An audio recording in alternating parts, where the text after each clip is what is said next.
Have you ever looked at a photo of yourself and thought, wait, is that really me? I have, more times than I can thought. I remember when my friends and I took a group photo after an event. Everyone looked great, except me. Or at least, that's what I thought. My posture seemed awkward. My smile looked forced. And somehow, my face didn't look like me. I felt so disappointed. But then I started wondering, why do we feel this way about photos? And why do they make us doubt ourselves? First, let's talk about the mirror. We see ourselves in the mirror every day. But what we don't realize is that a mirror flips our image. That means the version of ourselves that we are used to is actually reversed. When we see ourselves in a photo, it is the way others see us, not the way we see ourselves. Let me show you an example. So this is a picture that I took with my friend Zoe, and we look cute in this picture.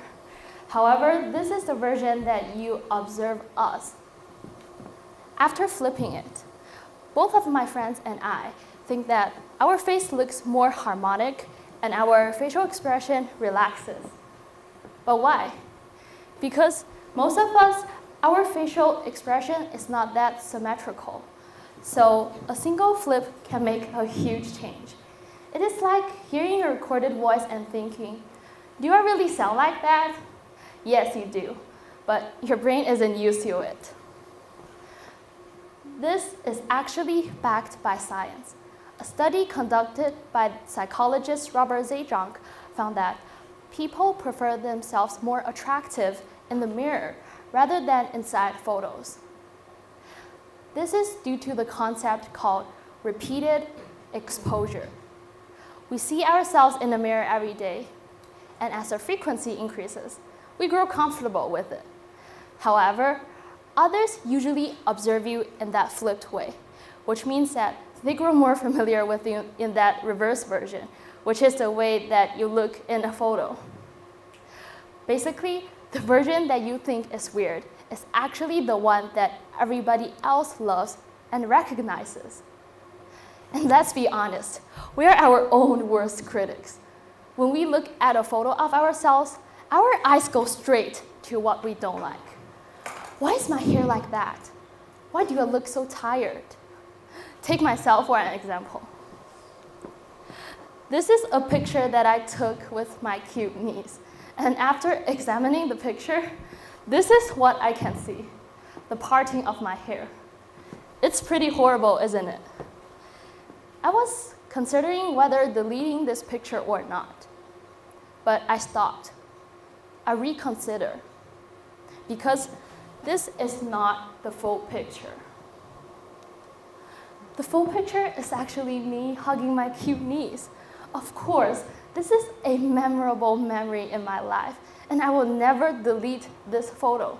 And no one will ever think that my parting is horrible, because all of the focus is on my niece and me. Or think it another way. When you examine your friend's picture, will you ever examine the tiny little flaws inside those photos? No, you won't. So why don't you give yourself that same kindness? The hyperfocus on flaws also have a psychological basis too. And it is called the negativity bias.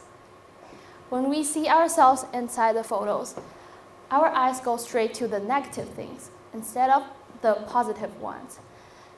This was an evolutionary trait that helped our ancestors to survive during the natural disasters. But today, it just makes us overly critical about these harmless things, like the way we look in a photo.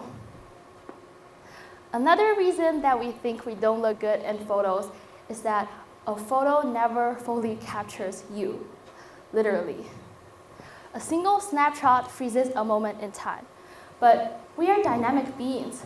We move, we laugh, we express ourselves. And in real life, nobody sees you as a still frame. They see you as a collection of ideas, personalities, and body languages. Also, studies have found that people generally found others more attractive in motion rather than in a static image. That means that a photo will never fully capture what makes you. The last reason that we feel we don't look good in photos is that the fact of social media. What am I saying?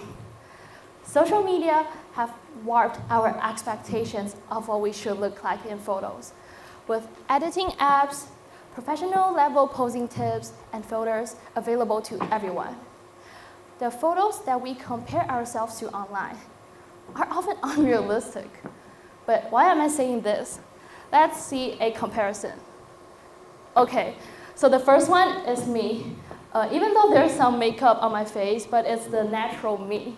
Because I know I'm charming, so it's kind of like the edited photo. However, the second one, I spent like 39 RMB to achieve this, like 39, which I can use it to buy 2 bubble teas or a couple of books. And the photo that you observe the most online is the second one. You are chasing an impossible standard, but in real life, these photos are carefully curated highlights, not everyday life. This obsession with perfection isn't just unhealthy, it is exhausting.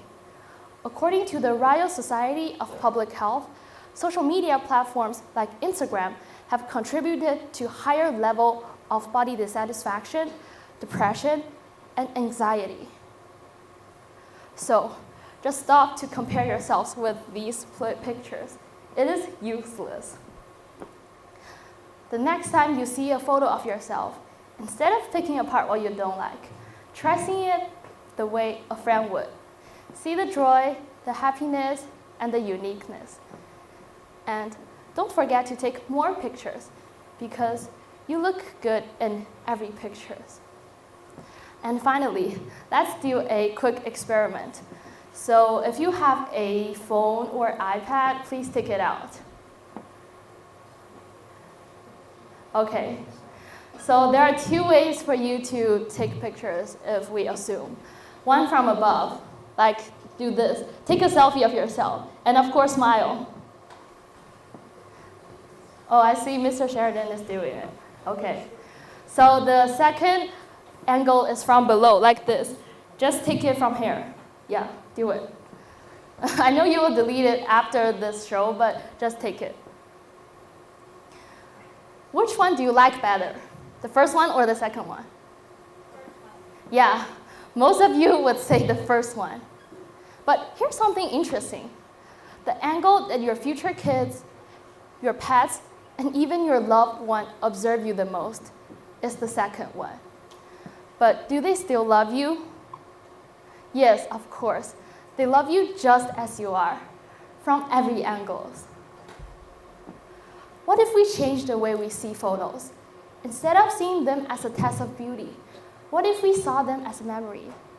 A reminder of where we were, who we were with, and how we felt in that moment. Because confidence isn't about looking the same in every picture. It is about accepting every angle of yourself. Finally, I have a sentence for you guys. Click the shutter, capture the memory, and don't let a single photo define your confidence, because you are much more than that. Thank you.